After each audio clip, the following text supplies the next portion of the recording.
What's up, everybody? Welcome to the Pick Six Podcast, CBS Sports Daily NFL Podcast. I'm Will Brinson. I'm your host. It is Wednesday, December 29th.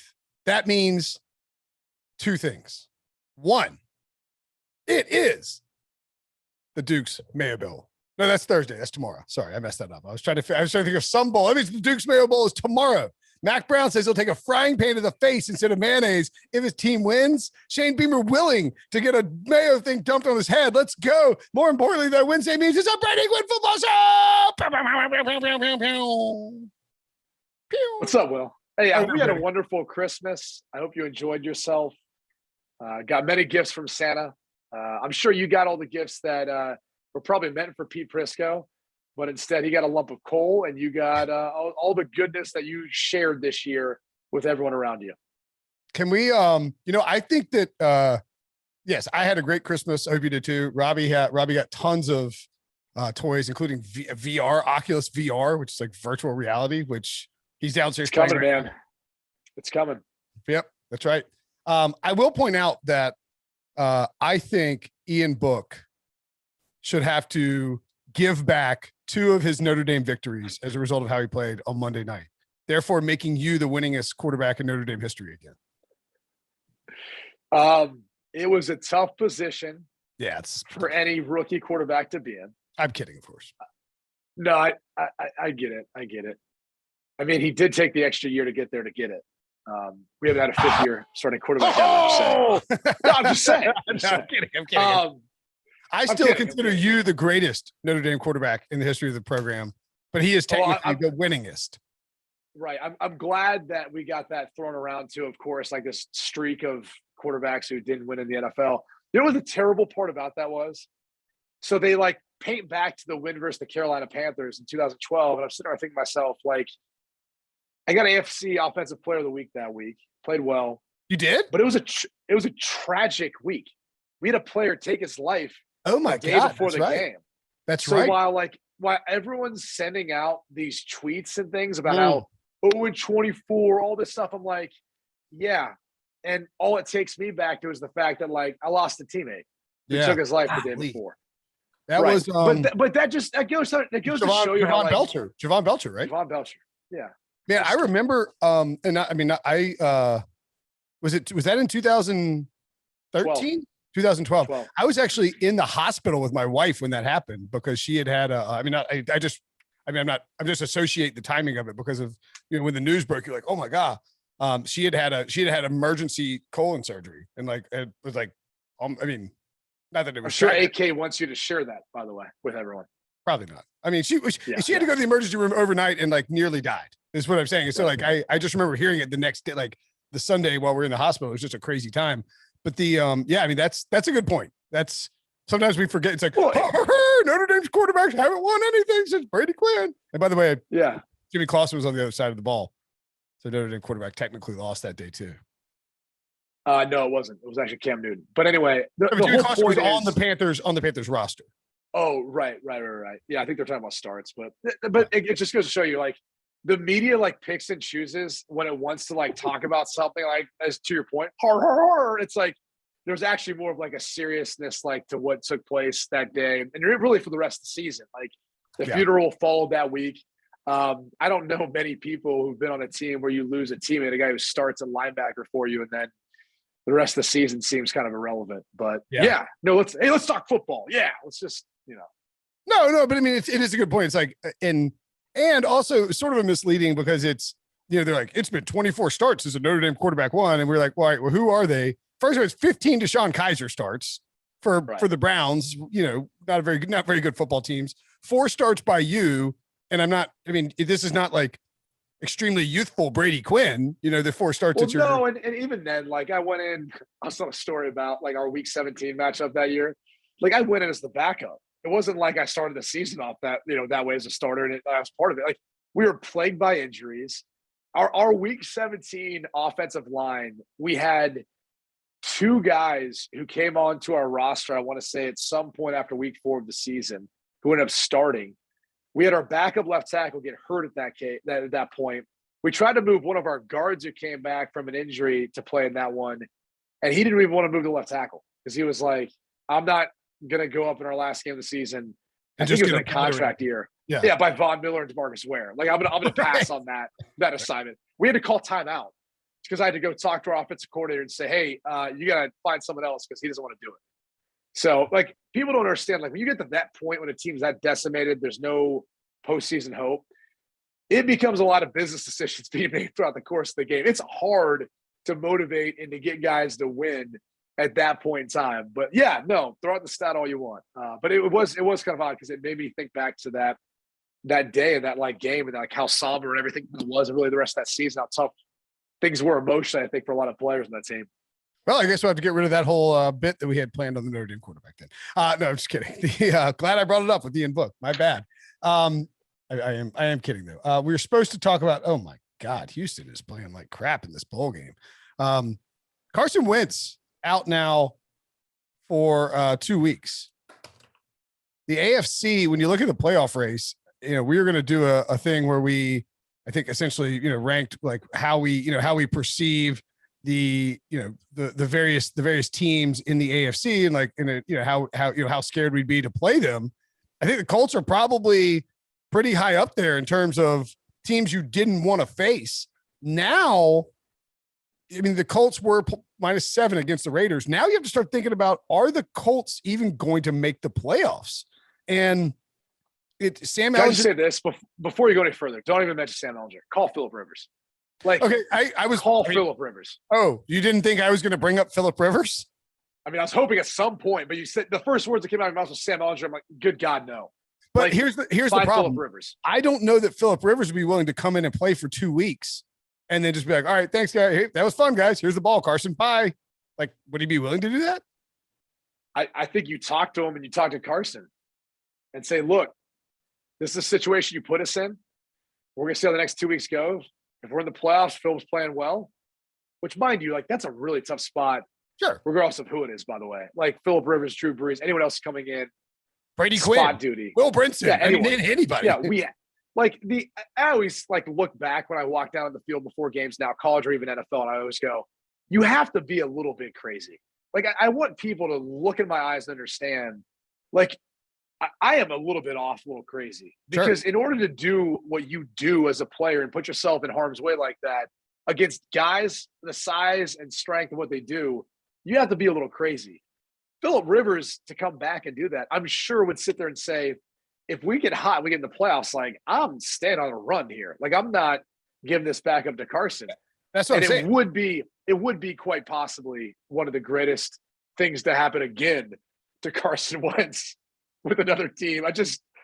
But he brought on himself, right? Yep. He chose not to get vaxxed. He could have, and the rest is kind of history. And that's his own personal decision. So he has to live with that. But can you imagine if Phillip Rivers comes in, they go on a Super Bowl run, and Nick falls again? It happens again.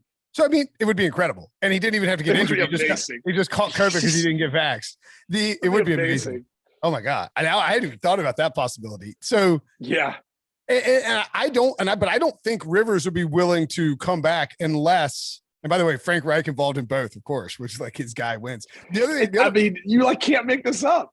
The other factor too here is, so Wentz was placed on the COVID list on Tuesday. I don't think we actually know the technical protocol and whether it's 10 days from when you're placed on you have to spend 10 days on the list, right? It's not 10 days from your positive test.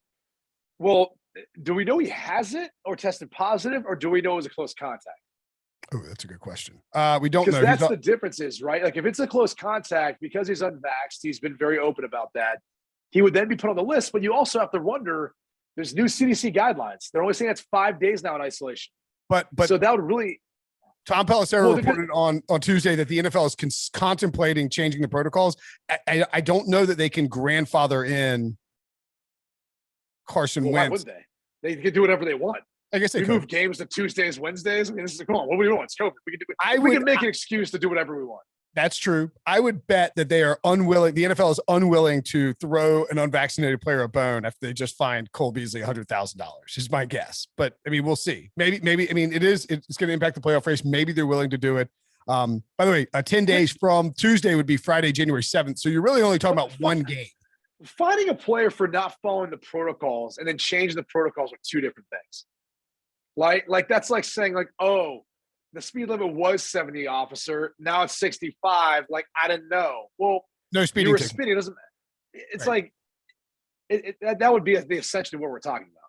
Yeah, I see what you're saying. That's fine. I mean, look, I'm just saying it wouldn't be shocking if the NFL didn't throw Carson Wentz a bone because he's unvaccinated and this happened. At any rate, I don't think Phillip Rivers does it for 1 week. If he said, I'll come back and play for y'all, but if I'm playing well, you got to keep letting me play.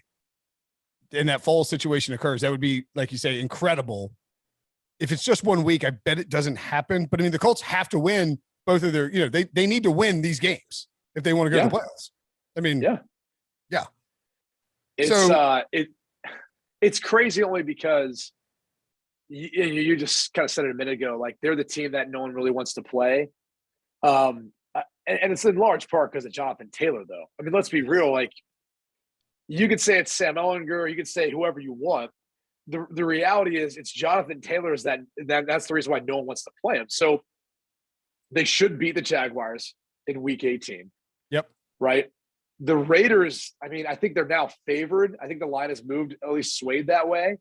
But they at least get to come into their house. So you've kind of got that playing to your advantage. I mean, I don't know. Part of me feels like if there was any temptation to not run the football, if Sam Ehlinger's starting, it's like, well, kind of goes out the window. Like, now you're really going to be running the football. But, you see a rookie start, you see what happened Monday night with Ian Book, and I'm sure the Saints had every intention of wanting to run the football. At some point, you got to throw it.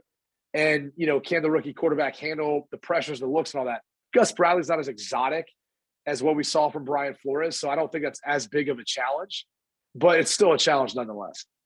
Yeah, also worth noting that, as important as Carson Wentz is, and I mean, he's the starting quarterback, he's important. I mean, I would much rather have Carson Wentz on the COVID list than Jonathan Taylor on the COVID list. Yeah, that's essentially what we're saying, right? Yeah. And I should also note that yesterday the Raiders placed Casey Hayward, Corey Littleton, Patrick Anawasu, Denzel Perryman, Darius Philon, and KJ Wright, basically all of their linebackers and one of their key cornerbacks on the COVID list. This team is ripe it's like 40 carries from JT down your throat and force Derek Carr to come back against a defense that has plenty of good players. I mean, it's not inconceivable at all that the Colts could beat the Raiders, beat them badly without Carson Wentz. Here's the question. Do the Colts get in at 10-7? I mean, I think they get to. Does that more depend on what the Tennessee Titans do? Because they own. Do they own the tiebreaker over the Titans? Are in that spot Titans right swept now. them, so Titans have. If the Titans win or the Colts lose this week, the Titans win the division. They seal it. Yeah. Yeah, and with Tennessee getting Houston, so Tennessee's got Houston in week 18 too. So you feel okay about Tennessee getting that division done. They're hosting the Dolphins this week. What's interesting about that Dolphins-Tennessee game is that comes like the Colts almost are probably rooting for the Titans. Yeah, because they need Miami to lose. Because if Miami wins out, they're the ones that slide in now. Correct. So let's say Miami, just plugging this in, Miami wins out. They beat the Patriots. They beat the Titans. The Colts, without Carson Wentz in this hypothetical, lose to the Raiders, and then with Carson Wentz likely back, beat the Jaguars. The Raiders in week 18 play the Chargers. Will give them a win there just to really mess with this thing. And so now you have, wow. So this is the scenario we were looking at last night too. Now you have a case where the Patriots play the Jaguars this week. Let's say the Patriots could go 10-7 and miss the playoffs. That's crazy. Yeah. Depending on what happens with the Bills and what happens, if Miami wins out, yeah, man, this is nuts how this is going to shake out. I mean, the Patriots, it's Patriots Dolphins could be Patriots miss playoffs or Patriots with I don't know. The whole thing is crazy in the AFC. So keeping all that in mind, like we don't know exactly who's going to make it, and taking out the Chiefs because you clearly don't want to play the Chiefs. Looking at some of the lower seeds, teams that could sneak in: Bengals, Bills. I'm assuming we take the Bills out too. Bengals, Colts, Patriots, Dolphins, Raiders, and Browns, and Ravens. I guess of those teams, who do you not want to play? And you can throw the Bills in there if you want. I just feel like the Bills are going to be. I mean, the Titans are tough to deal with because you don't know if they're getting Derrick Henry back. That matters a ton. Yeah. Which, man, I would be shocked if he could come back anywhere close to what he was playing at with a Jones fracture, like this fast for that guy with that much power. And the workload that he normally carries, like I don't know. I think the team I'd least like to play, if we're assuming that Carson Wentz is healthy, probably the Colts. And he's a part of it. And if they make them in, like, it's probably the Colts with the running game. I think what they can do offensively and defensively. I mean, they seem to be like one of the more well-rounded teams. You know, I think we've started to see the true colors shine for the Patriots, where they have basically one speed, one style, and that's get turnovers on defense, run the football, and then not ask Mac to do too much. Yep. It's odd because it's a similar formula for the Dolphins. The difference is, you know, they can't really run the football effectively. It's more like, hey, we're going to methodically work the ball down the field. Our defense gets some turnovers, makes some great plays, shuts people down. And that's our formula, right? And if you make either one of those two teams play outside of that, they're incapable of winning. The Titans, I feel like, are in the same mode. Just the only wild card really is Derrick Henry and how that's going to work out. So I think the team I'd least like to see is probably the Colts with a healthy Carson Wentz, assuming he's their quarterback, and then probably the Bengals. Like, the Bengals are the other team because sometimes, like, you've got that young group that doesn't know any different. Yeah. They're just that like hot hand who kind of goes on a run and just is out there making plays, and they're not like taken up by the moment or worried about the moment, right? Like Andy Dalton kept going to the playoffs. It's like, gosh, I can't get this monkey off my back. Have to win this one. You just need to break through. Like, yeah, it's like Buffalo Bills going to Super Bowl. It's like, oh, you're going to win one of these, are you? I don't know. Like, so. And then by the time you get to the third or the fourth one, you're like, oh my God, this is getting weird. We have to win this one. And Joe Burrow is just a Santa Claus hat wearing, doesn't give a bleep mother bleeper. He's Joe Cool. Like, he just doesn't care. I would not want to play him in a lose, like a playoff matchup where you lose, you're out. I mean, that's terrifying the way he's dealing right now. I think the only reason you want to play that team is because defensively, if you get pressure on Burrow, but you also have to stop Joe Mixon in the rushing attack. But if you can, defensively, it's not like they're a bunch of world beaters. So I do think you can score them. I do think you can make some plays. That's the only difference. Where I think the Colts, and I don't think this is debatable, have an overall better defense, even though I do think the Bengals are improved this year. Yeah, they're much improved. I agree with you. I think the Colts. I mean, the Bills to me are Bills could just win the Super Bowl. Yeah. I was excluding them just because I figured with KC and them, like, that's the favorites. So we don't. Yeah, Bills, KC out, and then the Titans with, you know, you need to know about Derrick Henry before I think you can make any sort of decision about them. And Patriots, I don't want to play though either. You know, like, I know they're one-dimensional, or not one-dimensional, but like you say, one speed. I guess it depends on who you are. I mean, if they're healthy in the run game and you aren't an elite-ish offense, I'm a little worried about it, but you can run on them. Do they scare you? I mean, let's be real. Like, do they scare Not as much as they did 3 weeks ago, I guess. I don't know. I mean, if you go back to the game 3 weeks ago, really 4, right? Because they had a bye. You know, that was more dictated based on weather. I mean, you're assuming that they're going to be a wild card team. They're not winning the division, right? So you're assuming that they're a wild card team on the road. I don't know that team. If it's Tom Brady, yeah, you're like pinning down your leg. If it's not Tom Brady, going, okay, like, he's still got to earn that. And even though it's Bill Belichick, I don't know. It doesn't have the same type of feel, even though it is a Bill Belichick coach team. Yeah, no, that's true. I mean, they have Mac Jones, like, they're beatable. They've been shown to be beatable in the last few weeks. I think it also 2 weeks. Yeah, I think it also depends on the matchup too. You know, like, sure. I mean, that's the other thing. It's all about matchups. Like, you get to this point in time in the season, like, you look at some teams, you go, oh, that's an interesting matchup. Like, I think, for example, Bengals Colts.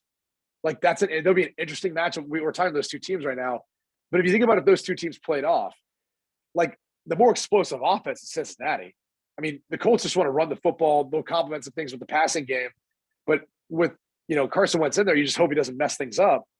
And of the better two defense, it's Indianapolis. So they want to play this probably more run the football, shorten the game, play good defense, get some turnovers. We'll create some big plays in the passing game. Whereas the Bengals are like, give Joe Burrow the football as many times as possible and let him just take shots, do his thing, and we'll hopefully steal a possession or two, right? Like completely different style, I think. So, depending on how that game goes, either team can win based on how they match up. Carson Wentz, by the way, Tom Pelissero just tweeted that, and Tom had reported that it's possible COVID protocols could change. We'll see about that, but he says it, like all players who test positive. So Wentz actually now gets basically a 90-day window. If he's sort of the Aaron Rodgers factor, same thing. Unvaxxed, test positive. Now, once he returns from the list, if the Colts make a playoff run, he's not going to be. I mean, frankly, if you're gonna test positive, if you're Carson Wentz, you'd rather it be now than the divisional round of the playoffs. Yeah, I honestly feel like, what was it, Rodgers, where he tested positive and all that came out. The interesting thing about that situation was he probably needed to be just a week later, because then it would have gotten to the Super Bowl. Where now I think that 90-day protection is like wears off the week before the Super Bowl. So that's the only thing, but like that would have been the perfect timing. I think Rodgers is right before Rodgers needed a week later. It's a week before. He needed a week later. So that would have been the perfect timing. I don't think this is perfect time for Carson Wentz because they need him in there to help get in the playoffs. So exactly. I get what you're saying. Like, don't get me wrong. If they change the protocols and now it's, if he's asymptomatic and it's 5 days quarantine, and then after that, like, I wonder how they're going to change the testing. Like, that's the biggest thing, because at least based on the CDC guidelines, you're still 5 days regardless of what your vaccination status is. And then it's after those 5 days where they go about the symptoms and how they handle wearing masks, et cetera, et cetera. So that's what's going to be interesting to see what happens. Wentz needed to test positive next week. You just run Jonathan Taylor 50 times against the Jaguars or Nyheim Hines or whoever. Yeah, exactly. Like, and that would be the perfect time. Right, exactly. Yeah. So, for instance, like just plugging some stuff in, like if New England would be scary against if I'm the Raiders, I don't want to see New England. Yeah. I think that's a bad matchup for the Raiders. Cincinnati versus New England. I don't know. Anyway, let's take a break and we'll do the same thing on the other side of the bracket. So NFC wise, the Cowboys are the 2 seed, Rams are the 3 seed, Bucks are the 4 seed. Cardinals, Eagles, 49ers, Eagles are the wild cards. And frankly, Brady, it looks like chalk is probably going to hold up.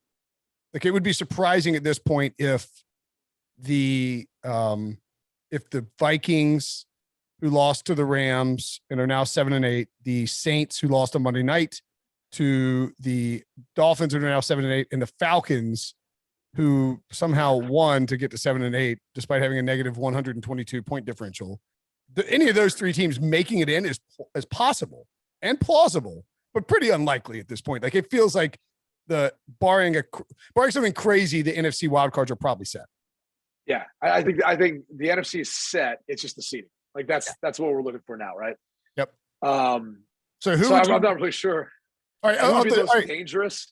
Well, of the top 4 teams, Green Bay, Dallas, the Rams, and Tampa Bay. I mean, that is any one of those 4 coming out wouldn't shock me. The Bucks clearly depleted with their issues. Yeah, I got crap in the YouTube chat last night for suggesting that Mike McCarthy might be conservative in the playoffs. But I don't know why. The Packers, I mean, like, I've got to imagine. What do you mean conservative? Like, what does that mean? I just kick on 4th and short, kick field goals, bang down field goals, and lose to the Seahawks on the road because Russell Wilson pulls out a miracle and you got too conservative. I don't know. Okay. Yeah, I don't really have much of a response to that. His butt might get tight. He might make a mistake. That's all. Tighten up. Yeah. Jerry Jones is whispering over his shoulder. You got that, Mike? You got that lemon booty? Yeah. I mean, God dang it, Mike. No, Jerry Jones wants you to kick field goals. He doesn't care. He does. Kick it. That's what we have. Kick it. Kick it. Oh, maybe put Kellen in charge. Dang. That was really angry, Jerry Jones. What of those 4 teams, who scares you the most at the top? And 3 of them, by the way, have clinched their division. The Rams and the 49ers are still in the dogfight. Yeah. It's Green Bay. It's Aaron Rodgers. He's playing the best football of anyone. I think had Tom Brady had they maintained course, I would have thought it would have been neck and neck, and maybe Brady edges out Rodgers purely because of the whole COVID deal and just how the media tends to handle that stuff. But now it's going to be, I think, back-to-back MVPs for Rodgers, and you can't deny it with as good as he's played this year. So they're the scariest team because of him. Like, there's no situation in which you feel safe ever playing against him. I mean, think about Baltimore a couple weeks ago. Like, we're like, oh, yeah, no, like, you 100% can make a case for why Harbaugh goes for it because, I mean, not just the whole backup quarterback situation. It's like, no, it's Aaron Rodgers, just 42 seconds. Like, you have to go try to force, like, one way or another, they're probably going to have a chance, and he's probably going to go out and kind of field goal and win it. So, yes, agreed. And I would probably agree on the Packers as well. It's just what matchup are they going to get in Lambeau Field on Championship Sunday? And, will it be freaking Tom Brady or, like who they had the year before? Who'd be the 49ers ran down their throats the year before? It's all. Like, part of me wants it to be Dallas, yeah, and Green Bay, yeah. In part only because it's going to bring back the whole catch thing with Des Bryant. Like, it just. The Troy Aikman to be fawning over Dak Prescott and the Cowboys and ripping the Packers. Packers fans will be irate that he hates the Packers and he'll be like bashing analytics for a full 60 minutes. Oh God, shoot it in my vein. By the way, was it me or was like Ian Book given every benefit of the doubt from the broadcast Monday night? It seemed like they were being very, very friendly. And I was like, good God, when did we start acting like that with quarterbacks? Like, I don't remember when I came in as a rookie or played a little bit. Even in my first start, my second year, I was like, what's happening right now? Yeah. Everyone's like friendly now. Ian Book's just a lot more likable than you are, I guess. Yeah, that's a good point. That's a good point. I get that a lot. I think it was, he 4th round pick, missing 2 tackles, missing 2 tight ends, missing the top. Oh, that. Yeah. I will say this. There is one thing that I think you see a lot of kids, college kids coming to the NFL, they do, and they're being taught this by the private quarterback coaches. They never throw the football away. They never throw it away. We talked about it impacts the completion percentage. Yeah, and it impacts the rating. And so you'll see dudes run out of bounds, and they'll lose 16 yards and take a sack. And it's like your lineman. I mean, it's almost like you're throwing them under the bus. So that's the only thing that I'm like, that needs to be the next analytic where people start looking at quarterbacks who just run out of bounds and take a sack. You're like, no, dude, that's on him. That's not on the offensive lineman. And that should bring down his rating. And so just throw away the football. Like, let's not count that against his rating. Let's count when he runs out of bounds for a 10-yard loss and he just is losing the field position battle game. Let's count that as an actual knock on his rating. Yeah, and it's weird because Ian Book sprinted out of bounds at the line of scrimmage, and it counts as a sack for Xavier Howard. That's the other thing is like when you're running to even just get a gain a yard, it's like, dude, just throw it away. Yeah. There's no reason. There was one time though, I think he ran out of bounds like 12 yards deep. It took like a 12 yeah. He made some mistakes. Yeah, absolutely. Made some mistakes out there in terms of running. And I agree with you. Change the stat. That's a good idea. Well, and that was one of the things, like, so looking at Pro Football Focus last year, like Notre Dame gave up 25 sacks. I think 8 of them they put on the offensive line. The rest they put on the quarterback. Wow. So think about that. Yeah, that's crazy. Okay, of the wild card teams, Cardinals, 49ers, Eagles, throw in Saints and Vikings if you want. I refuse to allow you to throw in Atlanta. Of those teams, which is the team you don't want to face? I mean, it's got to be Arizona. I mean, that's assuming a lot, though. It's assuming that, you get Hopkins back. That's assuming that, Murray is 100% healthy and Connor was on the COVID list, and just, that they're 100% as much as they can be at this point. Because I just think Kyler Murray is such a difference maker with the way he plays. Now, I mean, the other thing is like, I don't know how Jimmy Garoppolo's thumb's going to get any better. Like, that's a big question mark now. And by the way, it makes all the sense in the world. Like, one of the picks when you watched this past week, the way it came out of his hand, it looked like that injury that they described, like it was a UCL. Like, I was looking at it going, man, it looked like his thumb like couldn't grip the ball the way he was holding it, the way it came out. And then after, you're like, oh, okay, it makes sense. But that's the other team that I just think with Kyle Shanahan's experience and the way they can run the football, their defense is spotty at times, but I still think you give the edge to Arizona. Like, Murray's just a difference maker, and he scares you. because he's got like that quick twitch, like just making guys lose their jockstrap everywhere. The only issue is like having not seen him in the playoffs. Like we don't know how Cliff and Kyler are going to act in the playoffs. Yeah, first time in the playoffs. It's a different beast. They might get wild. You know, yeah, it might be like a night on South Beach with Cliff and Kyler. You know, just go enormous and just go like who cares? Let's go big. Go big. Go big and then go home. Go big and go home. San Francisco is interesting. Jimmy G has a fracture or some sort of a thumb issue, a chip in his thumb. It's a UCL, terral ligament. Yep, and that means we're going to see Trey Lance on Sunday more than likely against the Texans. Not the worst place in the world. I mean, if I were being on, I would suggest that this is a fake injury designed to give Trey Lance a game against a really bad defense in the Texans, but the Texans did just beat the Chargers. So probably, I mean, I don't really think that. I mean, are the Texans really that much of a pushover right now? They are playing not at all. Football. They have 4 wins. But I do think that it's a better spot than most for Trey Lance to come in and try and run, because Kyle can cook up a playbook that features a lot of the Texans just don't have a lot of personnel, a lot of skill guys on defense. It would be difficult if Trey Lance runs that offense effectively for Houston to slow it down, I think. And that eats up a ton of clock. I think what you're trying to say is when you have like mismatches, especially up front, you have to scheme around that. I don't see any on Houston's defensive front that they have to worry about offensively for Trey Lance. So then that really allows Kyle Shanahan to say, we can run essentially whatever we want, because we're not worried about this guy being able to reach this guy on an out zone play or something off of that, right?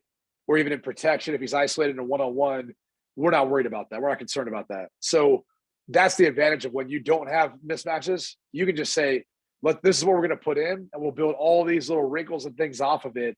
And that's where he can be really, really effective and really special as a play caller and play designer. Yep. The Eagles also a little scary just because they pound the football. It's sort of like the Patriots, I think, in the sense that it's kind of matchup. I mean, like you say, everything's matchup dependent, but the Eagles against the wrong team is a really bad matchup. Okay, very quickly, in like 2 minutes, Urban Meyer talk. No, I do think, I started thinking about today or yesterday and today, or I guess the last 2 days since this is coming out on Wednesday, is that Trent Baalke, who, and did we mention this? How, the Harbaugh thing? Did we talk about this last week? Yes. Yeah. Trent Baalke. Go ahead. I was saying, Trent Baalke on the way out, like Jim Harbaugh won a ton of games for the 49ers, was an awesome head coach, helped to put together this great roster. Trent Baalke somehow, because this is what people in the NFL do. These guys, a lot of times guys who run teams in the NFL, run front offices in the NFL, are very good at climbing the corporate ladder. Trent Baalke is exceptional at climbing the corporate ladder and getting ownership to fall in love with him as a front office football czar type of dude. He did it in San Francisco. He outlasted 2 coaches and then went out with a third one. And now I sort of wonder if Trent Baalke wasn't maybe even complicit in leaking out the Josh Lambo thing in order to facilitate Urban's exit, get in charge of the Jaguars, because Urban brought him in. And now he's just running the search. I mean, this is a disaster if you're Jacksonville. You need to fire him immediately and reboot the whole thing. This is the worst case scenario. I mean, are you serious right now? You're saying this to me? Like, I'm the one who told you this. Like, I'm the one who said this to you. I don't think you said that last week, that he leaked out the Lambo stuff. I said there was someone in the front office who might have been in a high level up. Oh. And I was getting pushback from all the dweebs who watch this and everything else and see it. That like, no, that's not it. Like the media thing.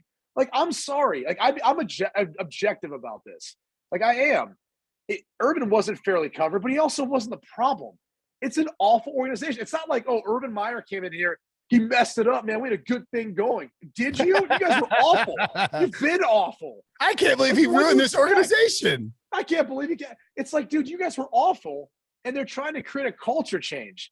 And the problem is they got torpedoed by a lot of people who are still a part of that, either on the coaching staff or the front office, because they didn't like how he was treating them and what was going on. Well, yeah, when you're trying to create change, like, it's not going to be good. And Baalke was a holdover from what was there previously. So it's crazy that if you look at Baalke's track record, to your point, And I brought this up last week talking about this. I've said this a number of times.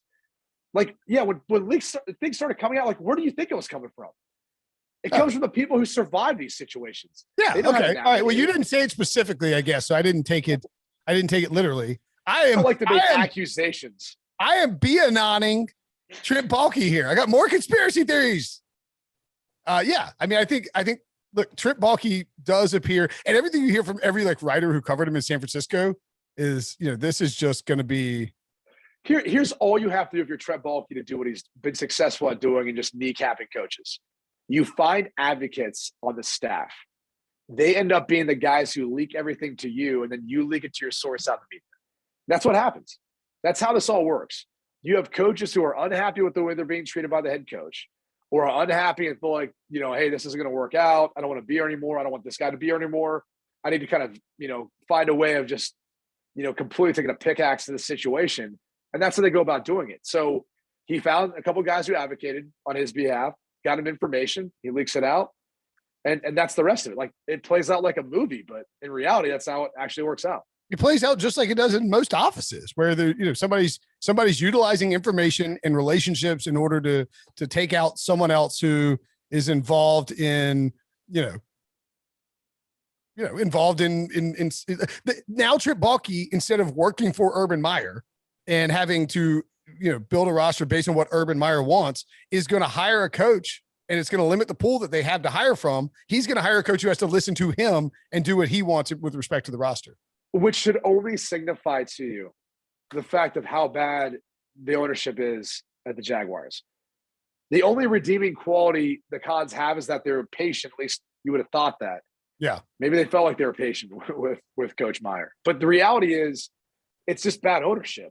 Yep. Like, if you can't see and you can't realize that how you're getting the information is not the way this whole thing should operate, and you shouldn't just clean house and start over, it's a shame for Trevor Lawrence. It's a shame for Josh Allen. It's a shame for Caleb Vaughn, Chason, Travis Etienne, all these players, because I don't see much optimism for this thing working out if that's how they're going to operate, and they're going to put a guy in place who literally kneecapped the last one. And if I was Doug Peterson, who I know has been one of the rumored coaches and one got experience, not going to do it. He went through with Howie Roseman. Look at Howie Roseman, who got rid of him after he won a Super Bowl. Chip Kelly wins 20 games his first 2 years, and they move on from him because they're disagreeing about the roster and everything else. Yep. I mean, look how that's worked out. I mean, now granted, Nick Sirianni has got him in the playoffs right now. It looks good on the exterior. I mean, we'll see how things move forward with them. But the reality is, like, we see this all the time. For some reason, we don't acknowledge it or bring more light to it. And it's important because all those people in the media, I hate to call you out again, like, you realize that's their source. Like, these guys are helping to feed things to you. So you can't bite the hand that feeds you. Yep. Agreed completely. All right. We could rant on this for days, but you got to go. You got to do work. Watch Brady Quinn on CBS Sports HQ. Before we go, by the way, it does look like, just we record this on Tuesday afternoon, post on Wednesday, it does look like the NFL is going to change the protocol, the quarantine time from 10 days to 5 days, even for non-vax players, which means TBD, but likely that Carson Wentz will have an opportunity to actually be back for this Sunday's game, which is wild. I mean, it is Sunday, right? He would have enough time. Is that what you're saying? He would have enough time? Wow. Yeah. No practice, but I don't think he needs that. He should be all right. I mean, talk about having a horseshoe up your patoot, as the kids say. You're what is Tookus? What does Al Michael say? Tookus? All right, Brady. Always a pleasure, buddy. Talk to you soon. We'll see you.